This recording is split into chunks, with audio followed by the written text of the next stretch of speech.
Siapa sebenarnya Semar? Sosok misterius yang selalu hadir di tengah-tengah para satria Pandawa. Dia bukan raja, bukan dewa, bukan pula manusia biasa. Namun, petuahnya selalu didengar, kebijaksanaannya melampaui alam semesta, dan kesaktiannya konon melebihi para dewa sekalipun. Mari kita selami lebih dalam asal-usul Semar dalam kepercayaan Jawa kuno, sebuah perjalanan spiritual yang akan membuka mata kita tentang filosofi hidup yang luar biasa. Banyak yang mengenal Semar dari pewayangan, sebagai punakawan atau abdi yang lucu dan setia. Tapi tahukah Anda, dalam naskah-naskah kuno Jawa, Semar memiliki posisi yang jauh lebih agung.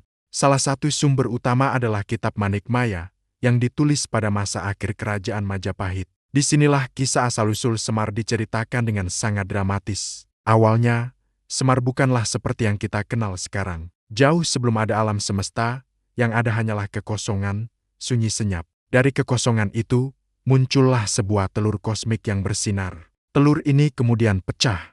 Dari kulitnya, terciptalah Sang Hyang Antaga, atau yang kita kenal sebagai Togog. Dari putih telurnya, lahirlah Sang Hyang Ismaya, yang kelak akan menjadi Semar. Dan dari kuning telurnya, muncullah Sang Hyang Manikmaya, yang kemudian dikenal sebagai Batara Guru, pemimpin para dewa. Ketiga bersaudara ini memiliki ambisi yang sama, menjadi penguasa tunggal di kahyangan. Untuk menentukan siapa yang paling berhak, mereka pun mengadakan sebuah sayembara yang sangat mustahil. Mereka harus menelan sebuah gunung raksasa, Gunung Mahameru, lalu memuntahkannya kembali. Sang Hyang Antaga atau Togog mencoba pertama kali. Dengan kesaktiannya, ia membuka mulutnya selebar mungkin dan berusaha menelan gunung itu. Tapi apa dah, gunung itu terlalu besar. Mulutnya robek, menjadi dower dan lebar seperti yang kita lihat pada sosok Togog di pewayangan. Kemudian giliran Sang Hyang Ismaya. Ia tidak mau kalah. Dengan sekuat tenaga, ia menelan gunung itu. Ajaibnya, ia berhasil. Gunung Mahameru masuk seluruhnya ke dalam tubuhnya. Namun, masalah baru muncul. Ia tidak bisa memuntahkannya kembali. Tubuhnya yang semula tampan dan rupawan berubah drastis. Perutnya menjadi buncit, matanya menyipit, wajahnya membulat, dan bokongnya membesar karena menahan beban gunung di dalam perutnya. Ia pun menangis sejadi-jadinya, air matanya membanjiri pipinya. Inilah asal-muasal mengapa wajah Semar selalu terlihat seperti sedang tersenyum sekaligus menangis. Melihat kedua saudaranya gagal dan menderita, Sang Hyang Manikmaya atau Batara Guru hanya tersenyum. Ia tidak perlu menelan gunung, ia hanya menggunakan akal dan kesaktiannya untuk memindahkan gunung itu. Menunjukkan bahwa kekuatan sejati bukan hanya soal otot, tapi juga kecerdasan. Batara Guru pun dinyatakan sebagai pemenang dan menjadi penguasa kahyangan. Lalu, bagaimana nasib Ismaya?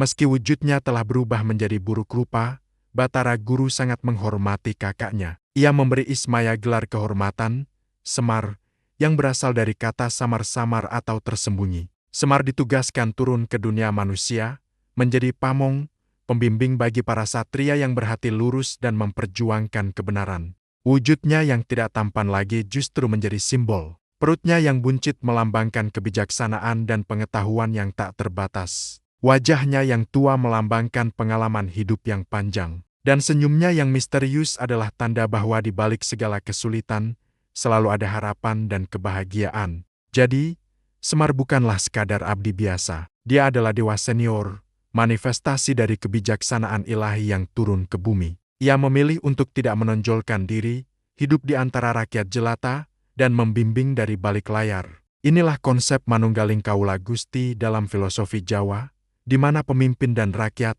dewa dan manusia, bisa menyatu dalam harmoni. Semar adalah jembatan antara dunia dewa dan dunia manusia. Dalam pewayangan, kita lihat bagaimana Semar selalu mendampingi Pandawa. Dialah yang memberikan nasihat saat Arjuna bimbang. Dialah yang menenangkan Yudhistira saat gundah. Bahkan, saat para dewa berbuat tidak adil, Semar tidak segan-segan untuk menegur mereka. Ada satu episode terkenal bernama Semar Bangun Kahyangan, di mana Semar murka karena para dewa lalai akan tugasnya. Ia berubah wujud ke bentuk aslinya, Sang Hyang Ismaya yang maha sakti, dan mengobrak-abrik kahyangan. Para dewa pun ketakutan dan akhirnya menyadari kesalahan mereka. Ini menunjukkan bahwa Semar adalah simbol dari suara rakyat, suara kebenaran yang tidak bisa diabaikan begitu saja, bahkan oleh penguasa tertinggi sekalipun. Ia mengajarkan kita bahwa kekuasaan sejati bukanlah jabatan atau harta, melainkan kebijaksanaan, kerendahan hati,